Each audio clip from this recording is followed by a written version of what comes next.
Hello everyone, today we'll specifically talk about ER and E naught. Most of the people don't know that what ER and E naught are and उनकी value क्या होती है, उनका unit क्या होता है. There are a lot of concepts and a lot of values when it comes to ER and E naught, and this video will help you out to fix that in your mind, that what is the difference between both of these and how do you use them in terms of Coulomb's law. Let's get started without any further ado. सबसे पहले you must know Coulomb's law क्या होता है. We have already covered that, so please do have a look on that too. Even if you are done with Coulomb's law, you know it, but just give it a shot because revision हो जाएगा, right? हमें पता है कि तो सबसे basic से शुरू करते हैं एंड आई मेक श्योर कि ये बहुत ब्रीफ हो ताकि it won't take a lot of your time और आपको बात समझ में आ जाए. टू द पॉइंट बात करेंगे. सबसे पहले अगर कूलम्स लॉ की बात करें, हम लोग ई आर या ई नॉट को देखेंगे in terms of Coulomb's law. ठीक है, आपको वैल्यू वगैरह सब पता लगेगी, यूनिट वगैरह सब कुछ. अच्छा, कूलम्स लॉ एक ऐसा लॉ जो कि हमें बताता है कि अगर Q1 Q नॉट है, Q1 Q2 है, दो चार्जेस हैं, दोनों के दरमियान में फोर्स होगी. ठीक है, इस फोर्स को इलेक्ट्रोस्टैटिक फोर्स कहेंगे. फोर्स वेक्टर क्वांटिटी है, मैग्नीट्यूड भी होगा, डायरेक्शन भी होगी. इसका मैग्नीट्यूड पता लगाने के लिए एक फॉर्मूला होता है जो कि हमें दिया था कूलम साहब ने, और इस फोर्स के मैग्नीट्यूड को हम लोग पता लगाते हैं कूलम्स लॉ का इस्तेमाल करके. इसका फॉर्मूला होता है Q1 Q2 upon R square. क्या ये सही है? Of course not. क्यों? क्योंकि यहाँ पे एक कांस्टेंट आएगा, दैट वुड बी K. ठीक है, तो बेसिकली होता यह है कि फोर्स डायरेक्टली इन दोनों के दरम्यान में जो फोर्स होती है वो डायरेक्टली डिपेंडेंट होती है Q1 Q2 के प्रोडक्ट पे, यानी कि चार्जेस के मैग्नीट्यूड के प्रोडक्ट पे. और ऑफ कोर्स इन दोनों चार्जेस के दरम्यान में कुछ ना कुछ डिस्टेंस होता है. डिस्टेंस बढ़ाओगे फोर्स कम होगी, डिस्टेंस कम करोगे फोर्स बढ़ेगी, है ना. जाहिर सी बात है, अगर एक फोर्स यहाँ पे, एक चार्ज यहाँ पे, एक चार्ज यहाँ पे, इन दोनों के दरम्यान में जो फोर्स होगी वो समझ लीजिए 5 न्यूटन है. अगर मैं इन चार्जेस को करीब लाती हूँ तो फोर्स बढ़ेगी ना, राइट. तो इन्वर्स रिलेशनशिप है, ये तो बहुत बेसिक सी चीज़ है. तो यहाँ पे जो यहाँ पे फोर्स का जो मैग्नीट्यूड है वो इन्वर्सली प्रोपोर्शनल है स्क्वायर ऑफ द रेडियस के. इतनी बात क्लियर है. अब क्योंकि ऑफ कोर्स इन दोनों को अगर आप जोड़ोगे तो आपके पास बन जाएगा Q1 Q2 upon R square. यहाँ पे आप प्रोपोर्शनलिटी का साइन हटाने के लिए लगाओगे एक कांस्टेंट. यहाँ पे जो आप कांस्टेंट इस्तेमाल करते हो उसे हम लोग K कहते हैं. ठीक है, इतनी बात क्लियर है. अब इस K की वैल्यू होती है बेसिकली ये K बराबर होता है. अब देखो इसको, अच्छा K अभी K नहीं समझते, पहले आपको ये क्लियर होना ज़रूरी है कि ये जो चार्जेस हैं ये ना सिर्फ प्रोडक्ट, ये जो फोर्स है, ये फोर्स नॉट चार्जेस, ये जो फोर्स है ये डिपेंड करती है चार्जेस के प्रोडक्ट पे और डिस्टेंस पे. इतनी बात क्लियर है, राइट. लेकिन ये फोर्स एक और चीज़ पे डिपेंड करती है. बताइए क्या? द थर्ड थिंग, जो कि फॉर्मूला में नहीं आती लेकिन एक्चुअली इनडायरेक्टली फॉर्मूला में आती है, लेकिन उस पर चार्जेस डिपेंड करते हैं. चार्जेस जो फोर्स लगाते हैं वो फोर्स डिपेंड करती है उस चीज़ पे. दैट्स मीडियम, है ना भाई. अगर मीडियम जो है वो जैसे वैक्यूम है, एयर है, एयर मीडियम ले लिया हमने, तो एयर में क्या है कि रुकावट नहीं है तो चार्जेस अच्छे से फ्लो करेंगे. चार्जेस के दरम्यान में जो फोर्स होगी वो ज़्यादा होगी. लेकिन अगर यही चार्जेस को उठा के मैं रख दूँ पानी के अंदर, तो पानी क्या है, पानी एक मीडियम है और अच्छा खासा इसके अंदर रेजिस्टिविटी होगी, राइट. तो यहाँ पे मैग्नीट्यूड कम हो जाएगा, फोर्स का जो मैग्नीट्यूड है वो कम हो जाएगा. तो मीडियम के ऊपर भी चीज़ डिपेंड करती है. अब दो चीज़ें हो सकती हैं कि या तो आपके पास वैक्यूम होगा या तो कोई मीडियम होगा. देखो वैक्यूम एयर एक ही बात है. देखो एक बात नहीं है, आई नो, लेकिन ऑलमोस्ट इतना फ़र्क नहीं आता. एयर के अंदर आप अगर चार्जेस को रखोगे तो सेम ही बनता है मैग्नीट्यूड. तो इसीलिए हम लोग इस केस के अंदर, इस टॉपिक के अंदर कि वैक्यूम एयर को सेम लेते हैं, इतना डिफरेंस नहीं होता. अच्छा, अगर बात करें मीडियम की, मीडियम को आप यहाँ पे डाइलेक्ट्रिक भी बोलते हो.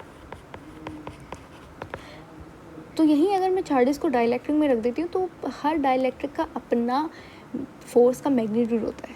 ठीक है, दो चार्जेस हैं Q1 Q2.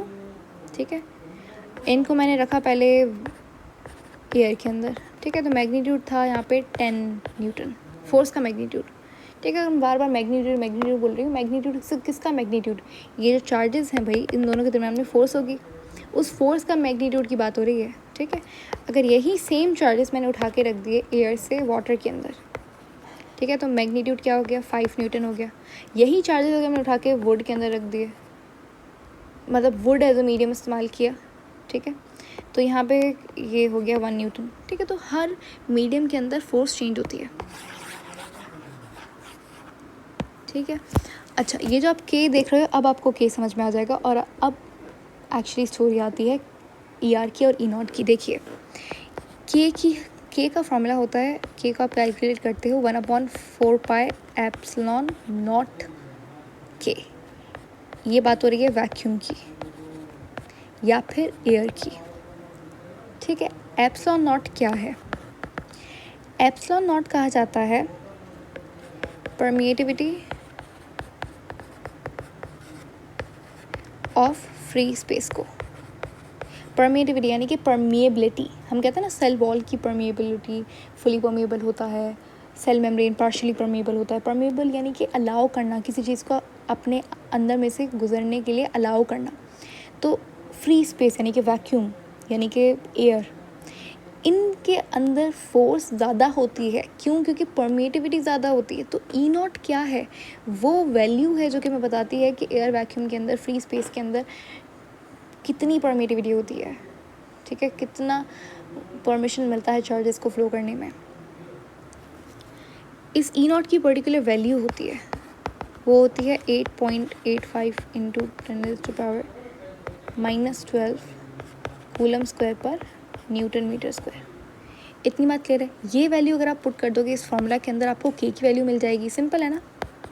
पाई की वैल्यू क्या होती है? 3.142। उसको मल्टीप्लाई करो इससे, आपके पास वैल्यू निकल आएगी के की। मैंने डायरेक्टली कर लिया पहले से, तो इसकी वैल्यू होती है 9 इंटू 10⁻9 न्यूटन मीटर स्क्वायर पर कूलम स्क्वायर। सही है, दोनों के यूनिट याद रखिएगा उल्टे हैं। इसका न्यूटन मीटर स्क्वायर पर कूलम स्क्वायर है, उसका कूलम स्क्वायर पर न्यूटन मीटर स्क्वायर है। सही है, इतनी बात क्लियर है?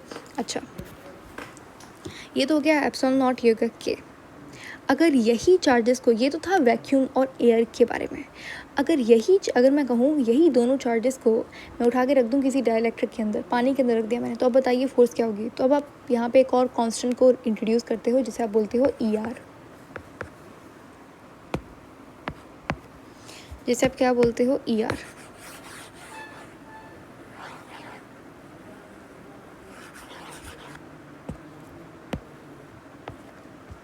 ठीक है, अगर तो मैंने चार्जेस को यहाँ पे मीडियम में रख दिया है, तो आप एक और कांस्टेंट इंट्रोड्यूस करते हो जिसे आप बोलते हो ई आर। ई आर का मतलब होता है किसी मीडियम की परमिएटिविटी। ठीक है, हर मीडियम की परमिएटिविटी अलग होती है। रिलेटिव से बोलते हो, रिलेटिव स्पेलिंग गलत है तो इसे देख लीजिएगा, रिलेटिव होगा, relative परमिएटिविटी of medium.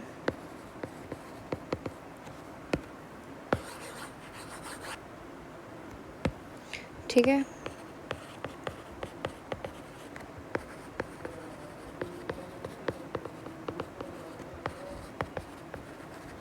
Relative permittivity की भी अपनी वैल्यू होती है, लेकिन ये वैल्यू डिपेंड करती है किसके ऊपर? मीडियम के ऊपर। फॉर एग्जांपल, वुड का जो ई आर की वैल्यू होगी वो कितनी होगी? 3/3। ठीक है, वुड के टाइप की भी डिफरेंट होती है, जैसे कि ऑक वुड अगर आप देखो तो उसकी 3/3.3 होती है। अगर मेपल वुड देखो, ये एग्जांपल सारे गिवन है, अगर मेपल वुड देखो उसकी होती है 4.4। तो ये डिपेंड करता है। ठीक है, वाटर की अलग होती है। ठीक है, हर किसी की अपनी अलग होती है। अगर मैं कहूँ एयर की कितनी होती है, एयर की कितनी होती है, तो आप बोलेंगे अरे एयर का तो हमने निकाला था ई नॉट होता है उसका। तो नहीं, देखो, हर मीडियम का ई आर होता है। एयर का ई आर पता है क्या होता है? 1 होता है। सबसे कम अगर किसी चीज़ का ई आर है तो है वो एयर का, या फिर वैक्यूम का भी बोल सकते हो। असल में वैक्यूम कोई मीडियम नहीं है, लेकिन वैक्यूम एयर क्योंकि सेम कंसिडर कर रहे हो तो समझ लीजिए कि वैक्यूम एयर क्या है, उसका ई आर कितना होता है? 1 होता है। And 1 is the minimum value of E R. आपसे पूछेंगे कि minimum value of E R is 1, and that two is of air and vacuum. सही है? अगर अब मैं कहूँ कि जो फोर्स है उसका आपको मैग्नीट्यूड पता लगाना है किसी मीडियम के अंदर, तो क्या आप करोगे, ई आर को इंट्रोड्यूस करोगे। किस तरीके से आप लिखोगे, के Q1 Q2 upon R square. लेकिन अब ये तो आपका कूलम्स लॉ है, ठीक है। अब आप के की वैल्यू कैसे लिखोगे, के की वैल्यू पता है क्या हो जाएगी, 1/4 pi epsilon naught epsilon r. असल में वैक्यूम, एयर, मीडियम सबको भूल जाइए, असल में के की वैल्यू ये होती है, के की वैल्यू ये ही होती है, के की वैल्यू ये नहीं होती, के की वैल्यू ये होती है, ठीक है। अगर आप ई आर भी रखोगे ना वैक्यूम के लिए तो आपके पास वैल्यू यही निकल के आएगी। कैसे, क्योंकि देखो ई आर क्या होता है, एयर के लिए, वैक्यूम के लिए ई आर 1 होता है, 1 से मल्टीप्लाई कर दो एप्सिलॉन नॉट को, और 4 पाई को, तो वैल्यू क्या निकल के आएगी, यही निकल के आएगी, ठीक है। I hope it really makes sense to you. खैर वापस आ जाते हैं आप हमारा इसके अंदर, ठीक है। तो के की वैल्यू क्या हो जाएगी, 1/4 pi epsilon naught epsilon R Q1 Q2 upon R square. सही है, ये आपका फॉर्मूला हो जाएगा किसका, न्यूटन्स लॉ का। समझ में आ गया कि किस तरीके से मीडियम होगा, किस तरीके से वैक्यूम या फिर एयर होगा, सही है। So that is it. इस तरीके से आप पता लगाते हो ई आर और ई नॉट। अच्छा, एक और चीज़ मुझे आपको बतानी थी जो इम्पोर्टेंट है कि यूनिट का क्या होता है। अच्छा, एप्सिलॉन नॉट आपको समझ में आ गया, एप्सिलॉन नॉट का यूनिट क्या होता है, ये एप्सिलॉन नॉट का यूनिट है, ठीक है, वेरी इंपॉर्टेंट। अगर आपसे पूछे ई आर का क्या यूनिट होता है, ई आर का क्या यूनिट होता है, देखो वेरी इंपॉर्टेंट, ई आर का कोई यूनिट नहीं होता, E R is not a unit. क्यों, आइए देखते हैं क्यों। देखो, अगर मैं कहूँ कि इतनी चीज़, ये जो आप देख रहे हो ना, ये वाली,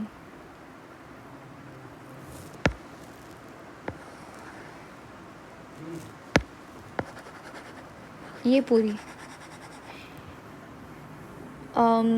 ये पूरी क्वांटिटी बराबर होती है फोर्स इन वैक्यूम के,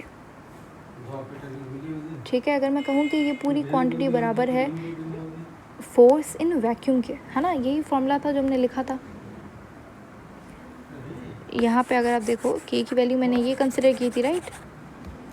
तो अगर मैं कहूँ कि ये बराबर होता है फोर्स इनटू वैक्यूम के, हाँ, अगर आप वैक्यूम के अंदर फोर्स देखो तो वो इसी के बराबर होती है, वैक्यूम या फिर एयर के अंदर।